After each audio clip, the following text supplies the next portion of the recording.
I'm sure marami rin ang nagulat na when you announced baby number 5. Pati kami nagulat actually. Mr. Canlas, may umaabot ba sa 5 na planado? No, it was not planned. But our plan is always, sometimes it's the same, but more often than not, it's always different to God's plan. So no, we did not plan this.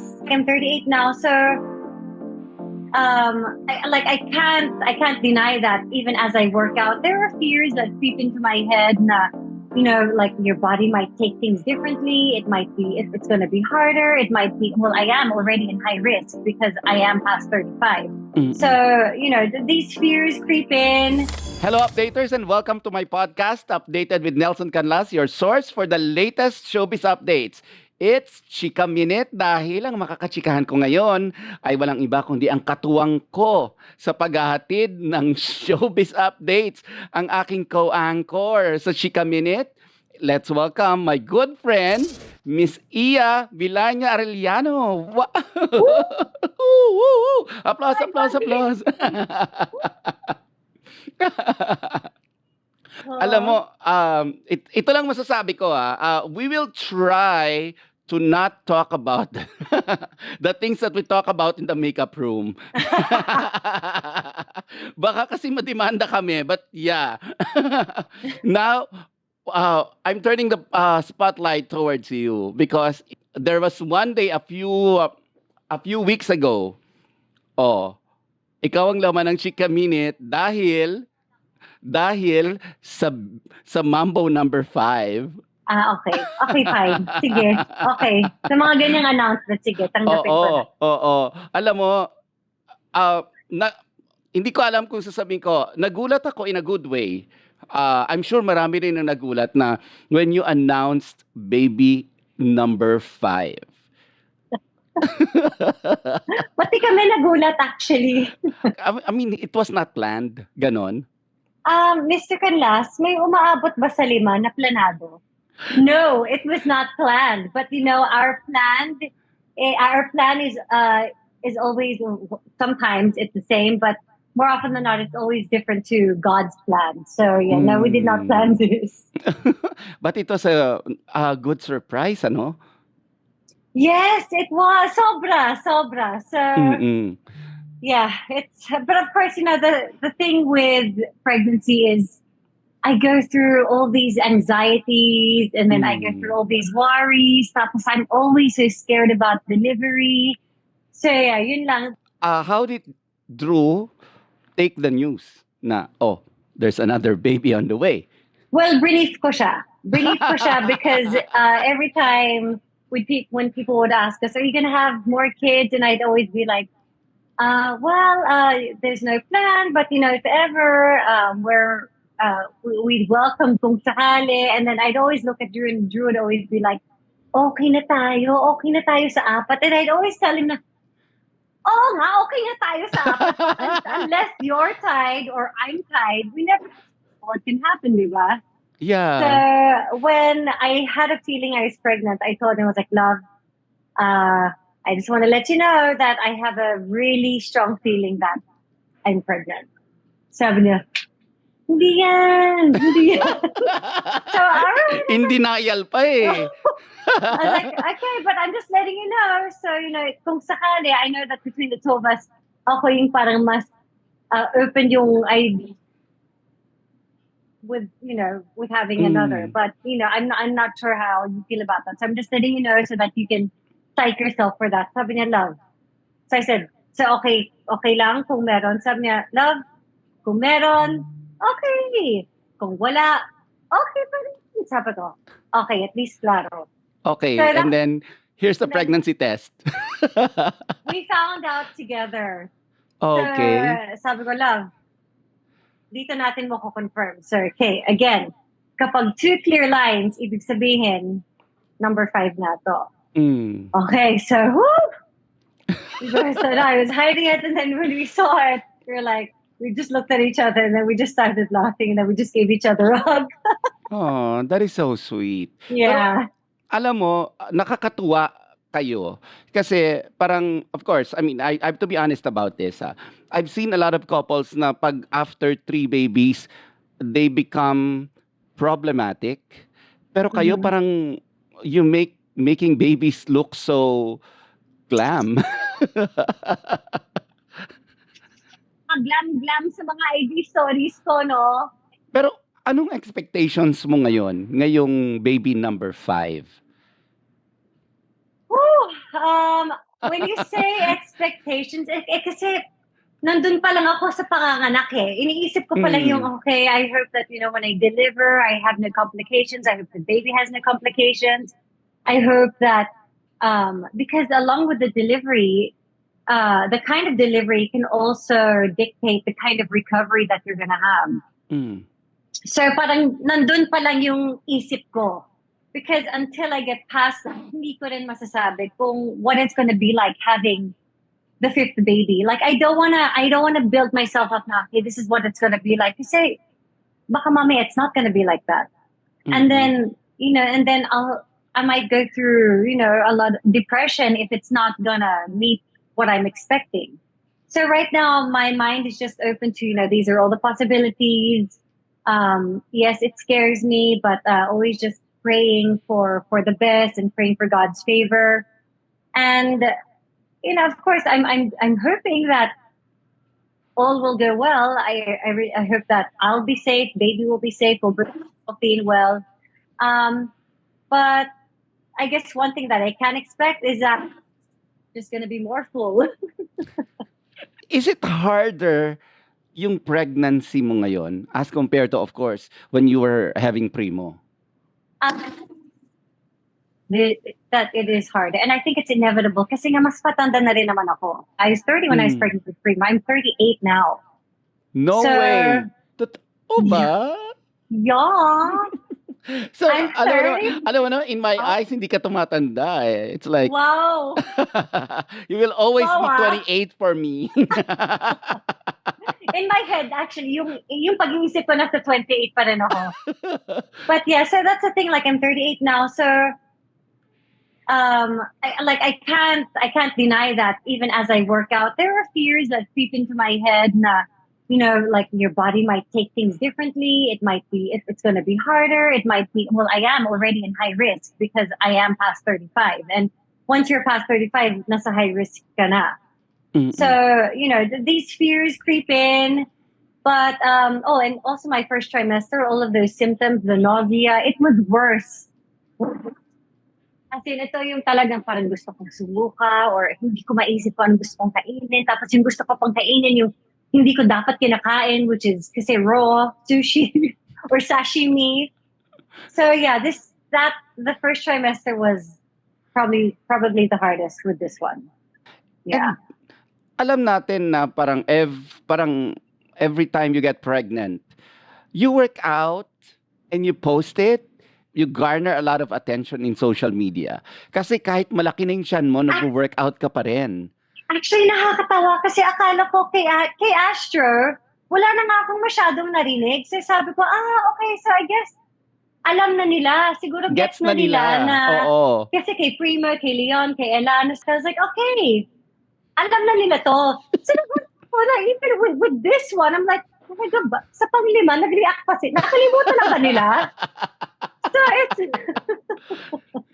But is it safe? I mean, everybody, syempre, di ba, I've been reading the comments. If it wasn't safe, you think I'd be doing it? Exactly, di ba? But, but I've been doing it consistently through all my pregnancies. Not just for this one, but I did it with Alana. I did it with Astra. I did it with Leon. I did it with Primo. So the reason why I'm doing it now is because it's what I know to do. It's what I've done in the past. Even though as I do it now, it seems that my body still seems to be taking it well. So it's like, why would I stop when if I stop, it would actually do me more than it would good. Because I'm strengthening my body and preparing myself for what's to come. Even through pregnancy, because there's more strain on the body. So it's important that I keep my core and my back strong. It's important that especially that I'm not just I'm not just mothering this child in my belly, but I'm still a mother to 4 other kids. True. So it's important that I stay strong. It's important that I'm sane. It's important because, my workout is my me time. It's important that I have this me time so I can also be a better me, a better mom for my children, a better person in general. Hindi, tsaka 4 kids, 'di ba? Parang nakita niyo naman okay yung mga kids ko, 'di ba? Like Oh, and I really feel that having the strength, because it's really important that I built the strength before I got pregnant. So True. I'd like to think I was strong before I even got pregnant. And so the strength that I have is just the strength that I'm trying to maintain. Not that I'm even trying to build it further. I'm just trying to maintain it so that even as I baby this baby in my tummy, even when my kids are jumping, I can still do these things. Or, if they want me to do things for them, or, I can still handle it because my body knows how to manage it. Hindi siya nanitago. So it's really not just for me, but it's, for my family and for the baby that's to come. And it's So not yeah, like, 'di ba, parang you just started working out when you got pregnant. exactly. Which is why, I really encourage those who want to have babies to prepare their bodies for it. Prepare their bodies, because you don't understand the kind of endurance, the kind of patience, and the kind of strength they're going to need when you have kids. So I really encourage for, mamas in terms of strength, not just mentally, not just with nutrition and, of course, nutrition really plays a big role, but I really encourage strength training. Sila Primo, how did they take na magkakaroon sila ng bagong brother or sister? Excited sila. Excited sila because, I think they enjoy each other's company. Dahil nga we didn't wait so long to have one after the other. They're all kind of like the same. They can kind of keep up with each other. So I guess they like the idea of having more of them. So excited sila. But at the takot din si Primo para sa akin dahil nga alam niya, parang medyo gets niya na, oh, mama's gonna go through delivery, she's gonna go to the hospital. I get to understand that it's something pretty major. So may konting fear din siya. I hope mama's gonna be okay. May ganyan siya. Ay, may ganun na siya. Oo, may ganun na siya. Malaki na si Primo. Yeah, that's a kuya. How is it being a mom of 4 kids? And of course, you still have work. You have, you do a lot of things on the side.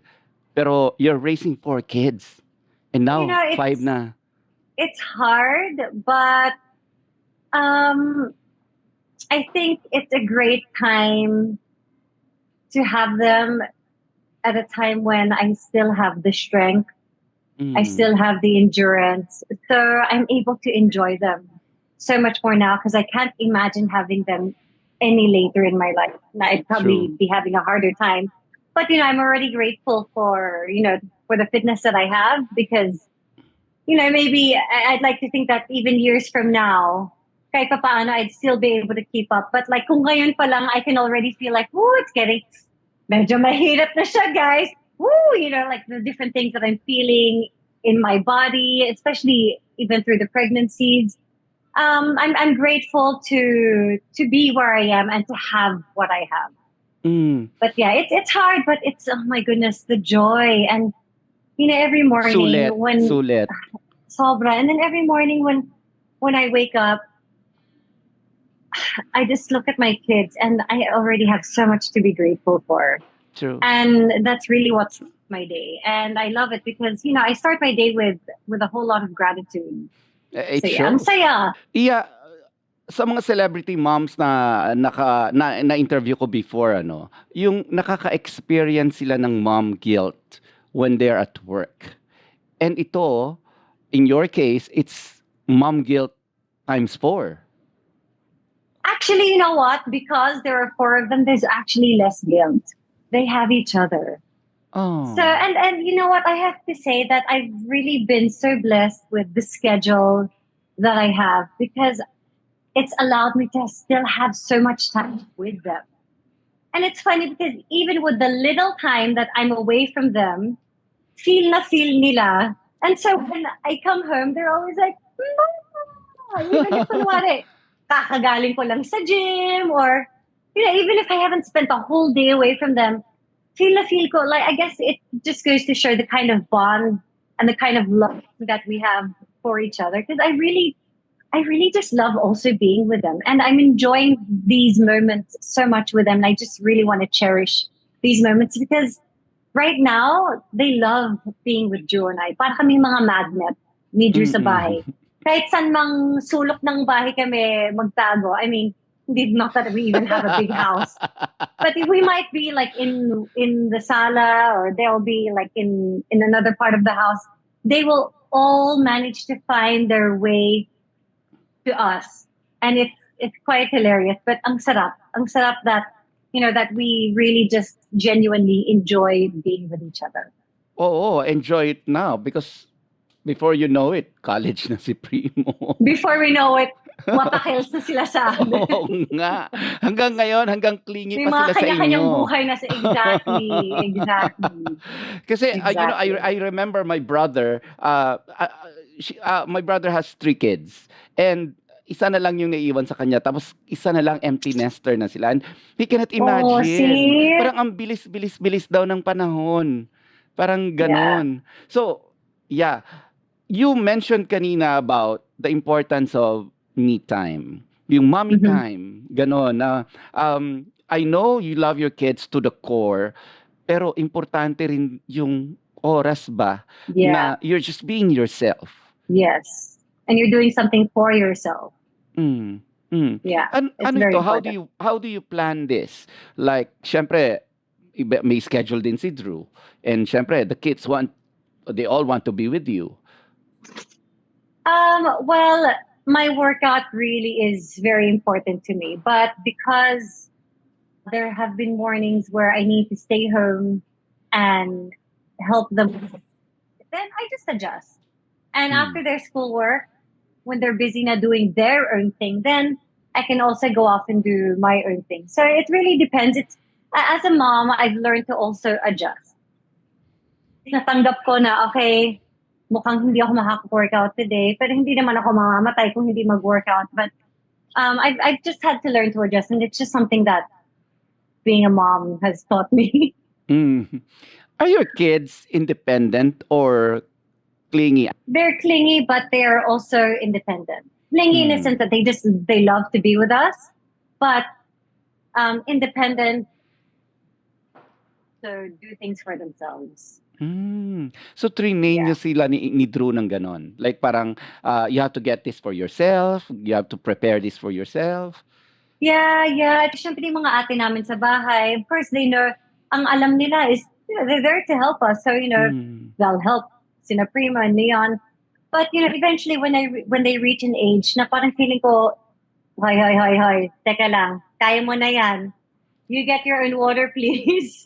May Hoy. ganon. Oo, may ganyan. So, like, we'd have to tell, like, the ates, like, Ate Weng, hayaan mo na siyang kumuha. Ate Weng, kaya na niya yan. Because of course, napamahal din yung mga ate namin sa mga anak namin. Kasi parang naging, they know to care and nurture them. So, there's also a conscious effort that we all have to be on the same page na, okay, because, it's also going to help them with their confidence. If you allow them to be independent and, you don't want them to go to someone else's house and expect someone else to, to get something for them. So it's something that, we want them to get used to doing, that they can do things for themselves. It's funny though that there's also personality involved. Like Leon, people, he'll get a knife, he'll get his bread, nagpapahid na siya ng sarili niyang spread on his bread, stuff like that. And then, or he'll even get me water. Wow. Not even just for himself, but he'll do things even for other people. Here, I got water for you. I got cocoa juice for you. I'm like, wow, love, I didn't even ask, but thank you, love. I'd really like to think that, these are things that they can further develop and will be good for them when they're already out on their own. How do you and Drew explain to them na, okay, we are celebrities at work. Pero of course, at home, syempre hindi naman kayo ganon. How do you create the balance? Now, when you're out, people stare at you, people take pictures of you. It's funny that we, I don't know, have we even really had a talk about that with them? Because, Drew and I are also very lucky to be in a place where hindi kami sikat.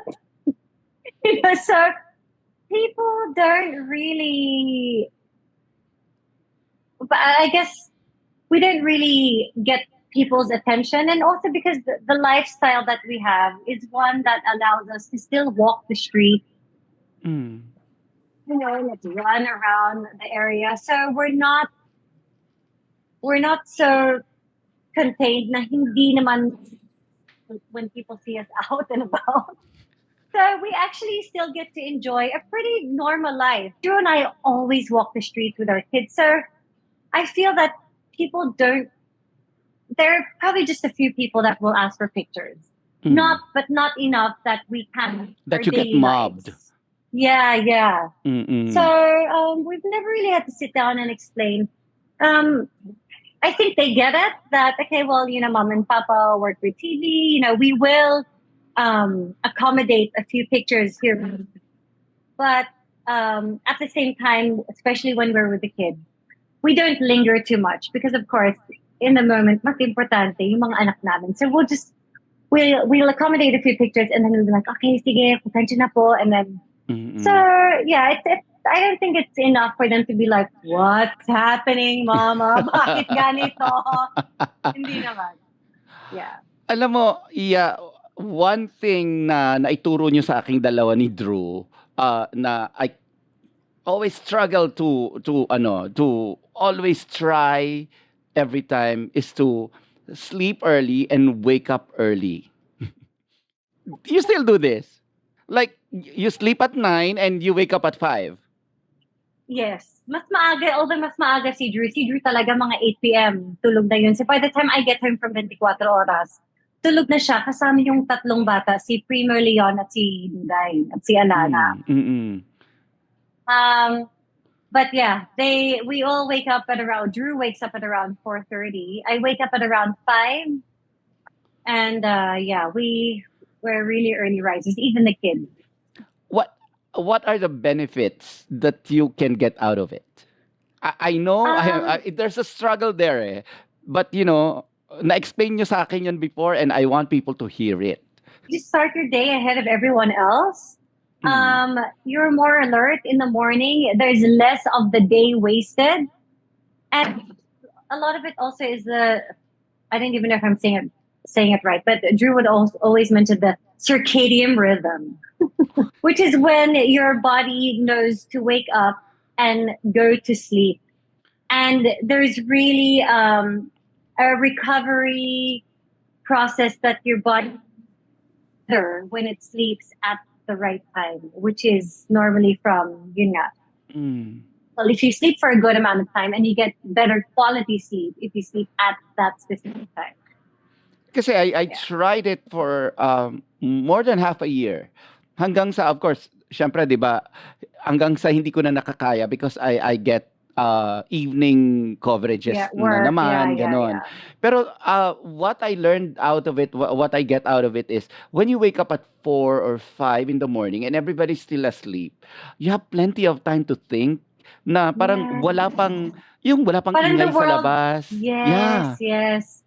And it's nice to be able to start the day like that, knowing that you still have some of the day to use up, rather than when you find your patapos na yung araw, parang it's almost like, teka lang, parang kinulang ka pa sa oras. True. When you find it later pa in the day. Whereas if you find it early in the day, it's just, I feel like you're already getting stuff done na others haven't even woken up yet.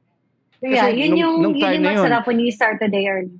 I actually I actually was able to read the books that I wanted to read during those times na trinay ko yan. And kudos to you, pero yun na nga, hindi ko napapanindigan.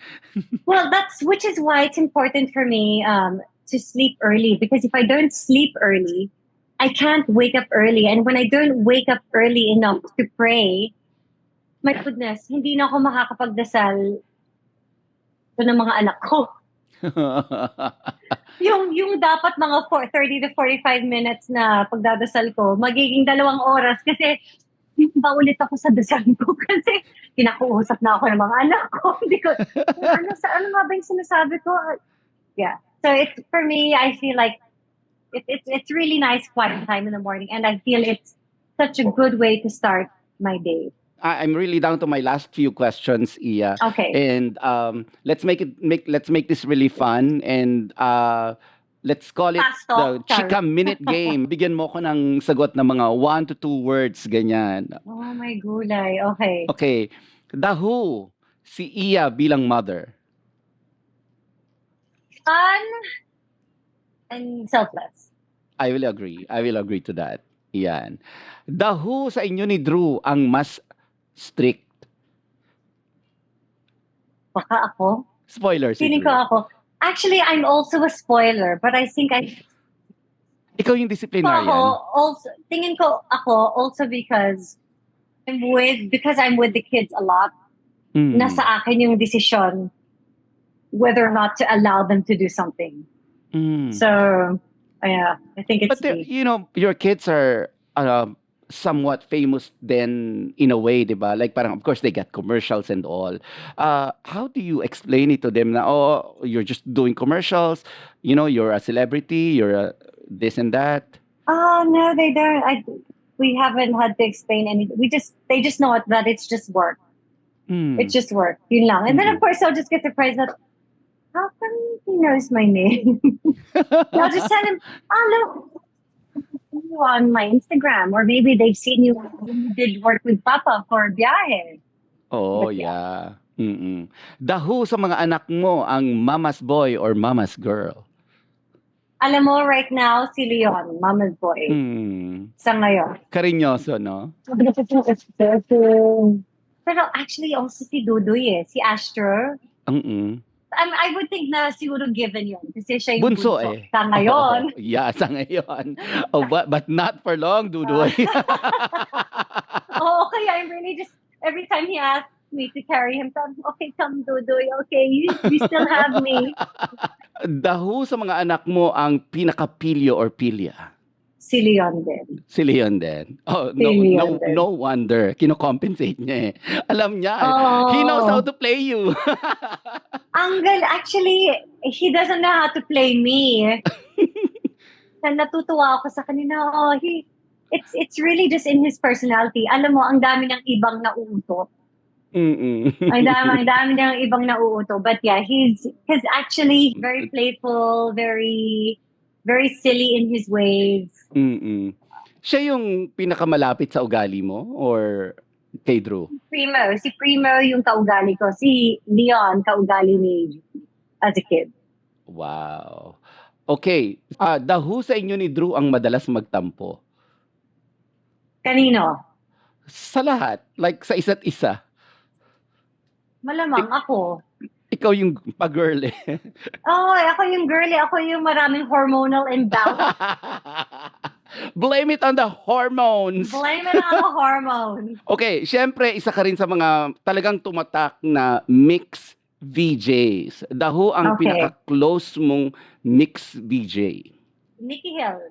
Nikki, oh yeah. Yeah, Nikki. Actually, siyang pinaka, Luis, to Bianca, to Chino. So yeah, we were really a family. So we were all pretty close. But as a best friend, Nikki Hill was really my closest. At saka para sa akin yun yung the golden batch for me. Like, wow! I feel so old now when people tell me, oh my gosh, DJ Iya, You're my favorite VJ in grade school. I'm like, wow. Wow, grade school pa rin ako Wow. noon. Sabay lang tayo. I just started to work Grabe. early. I will Oh turn the my tables God. around, Iya, for my last question. Ikaw naman yung magtatanong sa akin ng isang question. Oh my goodness. Sana naman pinaghandaan ko to. Wala. Syempre, impromptu. Okay, wait lang. Nelson Canlas. Okay, sige. Yung kaya, yung hindi tayo mai-issue. Sa lahat ng mga in-interview mo na local stars, kanino ka pinaka naaaliw? Naaaliw. Yes. In what And why? way na naaaliw? I get starstruck? It's up to you. It's up to you. Naaaliw because this person turned out to be so much more than what you expected, or naiba lang siya sa tingin ng ibang tao, but to you parang ganito pala siya, or Naaliw, well, I get starstruck really as a longa hanggang ngayon. I don't know why. Pero yung pag ini-interview ko siya, damang-dama ko yung pagiging reporter ko, parang ganon. Talaga? So, nakakaaliw yun. Nakakaaliw yun. Kasi di ba parang, as an interviewer, parang pag dumating, parang, okay, I'll just do my work. Pero pag si Lea, may kasamang jitters. May kasamang, oh my God, to be on top of my game. And that's as a fan. Tama ba? Parang you also get the jitters because as a fan, you're interviewing her as a reporter, but also as a fan. Okay, and kasi yun yung mahirap din eh. Parang as a fan, you expect so much. Mahirap yun. Parang, mahirap yun. Natatakot ka bang ma-disappoint? Or... Mahirap yun kasi natatakot. Yes. What did you... Oo. Ngayon, kung sa aliw-aliw naman, like parang, Marian, Hart, yan, si Ding Dong, si Alden, masarap silang interviewin because, alam mo yung parang, kahit na stars na sila, ibibigay nila sa'yo yung parang no filter. Parang ganyan. And nakakatuwa yun. Pero yung nakakatawang nai-interview ko parate, si Herlene Budol. Totoo. I do not need to explain why. Pero totoo. Alam mo, magaling na nga siyang magpa-interview ngayon eh. Unlike before, parang may mga kailangan ka pang i-bleep. Yeah. She really just speaks her mind. Tapos after na lang siya mapapaisip na dapat pa sinabi ko yun. Oh yeah. Yun yung mga yung mga top ko. But and ikaw, alam mong pag ini-interview kita, and siguro mga in our lifetime, baka mga 4-5 beses pala kita na-interview. Mostly nung pandemic. Or actually, there was one nung in-interview kita because you had to sign the contract yung GMA contract. Hindi pa sa studio. Dati pa yon. Yung nagmotor pa si Drew to see you. Such a long time ago. Oh my gosh. And nakakatuwa that hanggang ngayon we're still friends and ano ka ba? Hello? Yeah.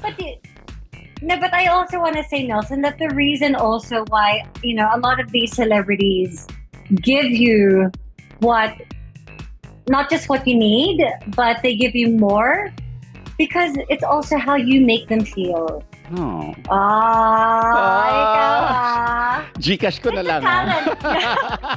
No, it's really a skill and it's really a talent. And not everyone has it. Even if everyone wants to be able to do it, not everyone has it. So it's really a gift that you have, that you can make people feel this way, even as you speak with them, which is why it makes it easy for them to give. Yeah. Thank you so very much. And sabi ko nga, you're not just a co-anchor, you're also a friend, and I really treasure our friendship. But thank you very much. Thank you so much, Mr. Canlas. It's always a pleasure for me to intro all of your items here on Chika Minutes.